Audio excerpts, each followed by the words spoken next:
ऋषि अग्रवाल पढ़ना। Ram purchased a second-hand car from his friend Rohan for 5 lakhs on 10th November 2023.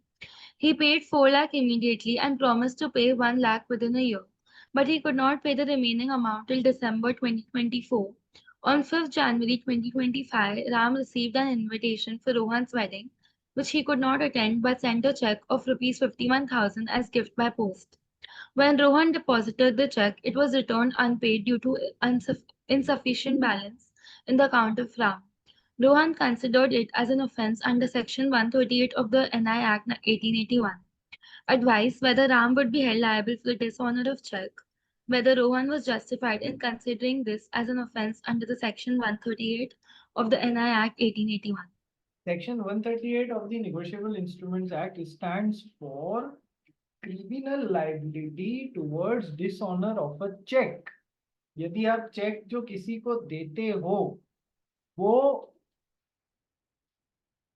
यदि dishonour हो जाता है तो फिर वो क्रिमिनल लाइबिलिटी जैसे आपके ऊपर केस अंडर वन सेक्शन 138 ठोका जा सकता है। ठीक है सर, लेकिन सर उसके लिए कुछ प्री रिक्विजाइट्स हैं। प्री रिक्विजाइट ये है कि ना सबसे पहले तो वो जो आप चेक दे रहे हो ना मिस्टर एक्स मिस्टर वाई को दे रहे हैं, it should be issued against some lawful against some debt और लाइबिलिटी। उसको उतारने के लिए या तो आप कर रहे हो या फिर आप फॉर वैल्यू रिसीव्ड वो चेक इशू कर रहे हो। मतलब उसने आपको अपना कार दी या स्कूटर दिया और बदले में आप चेक दे रहे हो, तो फॉर वैल्यू रिसीव दिया, या फिर कोई पुरानी डेट या लाइबिलिटी चुकाने के लिए दे रहे हो। आपने कोई माल उधार लिया हुआ होगा तो उसको चुकाने के लिए दे रहे हो।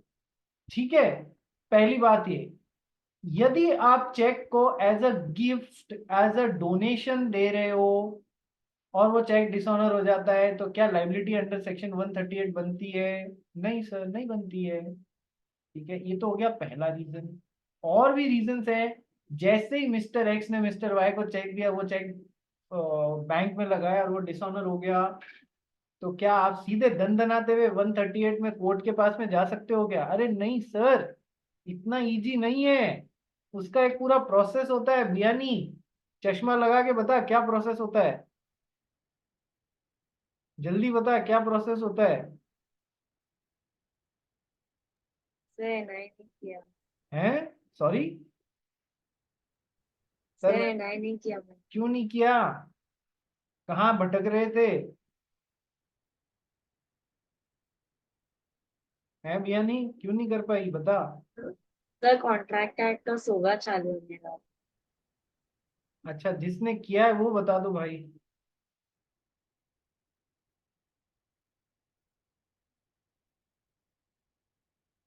किसने किया है? कोई भी नहीं है, कोई माई का लाल नहीं है। अरे बहुत सिंपल सी बातें हैं यार। क्या कोई धड़धड़ाते हुए नहीं पहुंचना है, मम्मी इसने मेरे साथ ऐसा कर दिया, ऐसा नहीं करेंगे। ठीक है, सबसे पहले उसको हम बोलेंगे, हमको जैसे ही बैंक से नोटिस मिलेगा कि भाई ये वाला चेक आपने जो लगाया था वो बाउंस हो गया है, डिसऑनर हो गया है, सर उसके एक लिमिटेड टाइम, ये सब आप देख लेना, मैंने बहुत अच्छे से नोट्स में समझाया है, नोट्स में और वीडियोस में। सर उसके लिमिटेड टाइम पीरियड के अंदर अंदर आपको, जिसने भी आपको चेक इश्यू किया है उसको एक नोटिस देना पड़ेगा कि आप विद इन 30 डेज, उसको एक नोटिस देना पड़ेगा आपको कि भाई तेरा दिया हुआ चेक बाउंस हो गया, कृपया मेरा पैसा लौटा दे, मैं मेरा मतलब पैसा दे दे। यदि वो नोटिस मिलने के 15 दिवस के भीतर आपको पैसा नहीं देता है तो फिर अब आप कोर्ट्स को अप्रोच कर सकते हो अंडर सेक्शन 138। धड़धड़ाते हुए मम्मी इसने मेरे साथ ऐसा कर दिया नहीं कर सकते हो। ठीक है, तो मिनिमम तो 45 डेज तो लगेंगे। इस नोटिस नोटिस में बैंक से आपके पास में आएगा और आपसे उसको जाएगा, उस दौरान और भी डेज लग सकते हैं ना। यस सर, और भी डेज लग सकते हैं, मिनिमम 45 डेज से पहले तो आप नहीं जा सकते। ठीक है, तो ये होने के बाद में ही आप अंडर सेक्शन 138 कोर्ट्स को अप्रोच कर सकते हो। ठीक है, चलो। और अच्छा, यहाँ पर उसको कुछ पैसा देना था, उसने नहीं दिया, ही पेड 4 लाख और 1 लाख बाद में दूंगा, पर उसने बाकी का अमाउंट नहीं दिया, तो सर यहाँ पर अलग है, यहाँ पर वो अनपेड सेलर है, अनपेड सेलर जो भी है वो कर सकता है। पर सर इसके पर ये किस हिसाब से पूछा है? क्या ये सेल ऑफ गुड्स एक्ट के हिसाब से पूछा है? नहीं sir, sale of goods act के हिसाब से आंसर नहीं पूछ रहे। उधर से हिसाब से पूछा होता तो अनपेड सेलर चिल्लाते। इसने किस हिसाब से पूछा है सर? एनआई के लिहाज से सेक्शन 138 लागू होगा या नहीं, वो पूछा है सर। बाद में वेडिंग के लिए बुलाया, उस जिससे 1 लाख रुपए लेने थे उसको भाई की वेडिंग के लिए बुलाया। भाई की वेडिंग के लिए बुलाया तो वो भी कम नहीं है, 51,000 रुपए का चेक देके चला गया, 51,000। ठीक है, बाद में चेक एनकैश होने डाला तो वो चेक डिसऑनर हो गया। तो सर अब ये 51,000 वाला चेक किस लिए था? वो टुवर्ड्स पेमेंट, रिमेनिंग पेमेंट था या एज अ गिफ्ट था? सर ये फॉर गिफ्ट था। अभी बताया ना, फॉर गिफ्ट या डोनेशन यदि कोई चेक दिए हैं तो वो लागू नहीं होंगे 138 उस पे, इसलिए लागू नहीं होंगे। Whether Ram would be held liable for dishonour cheque पूरा समझाना पड़ेगा।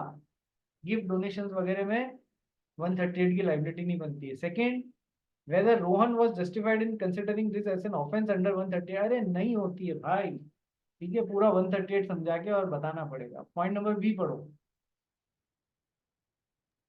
Who is considered as an agent under the Indian Contract Act 1872, and what are the duties and obligations associated with this role?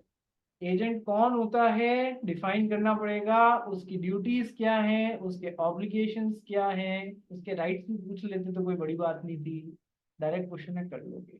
अब ध्यान रखने वाली बात क्या है कि जब मेन पेपर आएगा ना, ये तो एमटीपी कर रहे हैं अपन, एमटीपी में हम लोग ऐसे देते नहीं है, पर जब मेन क्वेश्चन पेपर आएगा उसके क्वेश्चन नंबर 6 के बी पार्ट में आपको एक ऑप्शन मिलेगा। या तो आप बी पार्ट में पहला वाला ये कर लो या बी पार्ट में दूसरा वाला ये कर लो। आई बात समझ में सर? Yes sir. तो बी पार्ट में आपको एक ऑप्शन मिलेगा, यहाँ इन्होंने एमटीपी में नहीं दिखाते हैं, मेन पेपर में आता है। ठीक है, चलिए नेक्स्ट पॉइंट नंबर सी पर। Contract of sale dissembles with contracts of hire purchase. However, sale is distinguished from hire purchase. Explain hire purchase agreement and state any 5 points of distinction between sale and hire purchase. Sir hire purchase और sale के बीच में difference बताने हैं। Chapter number 1 of sale of goods act में tabular format में अपन ने किए में है ना। यस। हायर परचेज क्या होता है सर, ये भी समझा लोगे ना? हाँ सर, हायर और परचेज तब शुरुआत में किराए पे चल रहा है, बाद में जिस दिन लास्ट इंस्टॉलमेंट भर दी जाएगी उस दिन ओनरशिप चेंज करेगी। ठीक है, तो ये इस तरीके से है। चलिए, एक बहुत इंपॉर्टेंट डिफरेंस है कि सर हायर परचेज में कोई माल एक्स से वाई के पास में गया है और वाई ने किराए पे उसको लेके और आगे जेड को बेच दिया। जेड ने गुड फेथ में उस माल को खरीद लिया, तो भी एक्स ये माल जेड से वापस लेके आ सकता है। हायर परचेज में गुड फेथ वाला कंसेप्ट काम नहीं करता है, ये बात ध्यान रखना। ठीक है, इस पे एग्जाम में क्वेश्चंस बन जाते हैं, इस पे एग्जाम्स में क्वेश्चंस बन जाते हैं। ठीक है जी, चलिए इसी के साथ में मैंने एफटीपी करा दिया। कितनी देर लगी सर? 8:30 से 10, 1.5 घंटे में पूरा एमटीपी ठोक लिया। वो अलग बात है, डिटेल में देखोगे तो आपको थोड़ा टाइम लगेगा, लेकिन सर क्या इस एमटीपी में से सवाल कुछ नए मिले? एक या दो सवाल हमको नए मिले हैं, जैसे वो ट्रू और फॉल्स और वो सब थे ना, उसके अलावा कुछ विशेष नया नहीं मिला। सारा का सारा क्वेश्चन बैंक में जो भी पढ़ाया था सब कवर हो रखा है ऑलमोस्ट। क्या ये एमटीपी तुम्हारे लिए बहुत ज्यादा हेल्पफुल रहेगा टुवर्ड्स द एग्जामिनेशन? देखो आंसर डाइसी है और मेरा काम सच बोलना है। सर इससे पहले वाले एग्जाम्स में रह जाता था, लेकिन मे 26 में ये लोग क्या लंबे लंबे क्वेश्चन का पैटर्न चेंज कर रहे हैं। ठीक है, इसलिए अब अपने को देखो आना सब चाहिए, लेकिन थोड़े लंबे क्वेश्चंस और ये भी आने चाहिए। कंसेप्ट मेनली क्लियर होना चाहिए। यदि कंसेप्ट क्लियर होगा ना, चाहे लंबे क्वेश्चन होंगे चाहे छोटे क्वेश्चन होंगे, अपन उसमें से निकल जाएंगे। क्योंकि जैसा फर्स्ट क्वेश्चन किया था, फर्स्ट क्वेश्चन में एक बूढ़ी दादी थी, एक पर्सन ऑफ अनसाउंड माइंड था, उनके पेरेंट्स उनके लिए घर छोड़ के मर गए जिसमें वो रहते हैं, 4 लाख रुपए की ज्वेलरी है, 15 लाख रुपए का क्वासी कॉन्ट्रैक्ट बन गया है सर। तो कितने सारे पॉइंट्स निकल गए इस अकेले पॉइंट में कि सर न केवल person incapable of contracting but उसके डिपेंडेंट को भी sir necessities as to life, necessity में एजुकेशन भी आ जाती है, नेसेसिटी में फूड भी आ जाता है, नेसेसिटी में मेडिसिन भी आ जाती हैं। ठीक है, जो उसके काम की हो सर, क्वासी कॉन्ट्रैक्ट वर्ड आना चाहिए सर। उसके बाद में पर्सनली रेस्पॉन्सिबल नहीं होगा, लेकिन इसकी एस्टेट या प्रॉपर्टी में से वसूल सकता है। सर एस्टेट में केवल 4 लाख रुपए के गहने ही नहीं, बल्कि सर घर भी तो है। ये समझने वाली बात थी। यदि घर की वैल्यू 15 लाख वसूलने थे, 4 लाख की ज्वेलरी आ गई, घर की वैल्यू यदि 11 लाख रुपए तक है तो उससे वसूली जा सकती है। तो सर ऐसे क्वेश्चंस आएंगे, थोड़ा सा ध्यान से अटेंड करना, हो जाएगा। ठीक है, कल मिलेंगे। कल देखो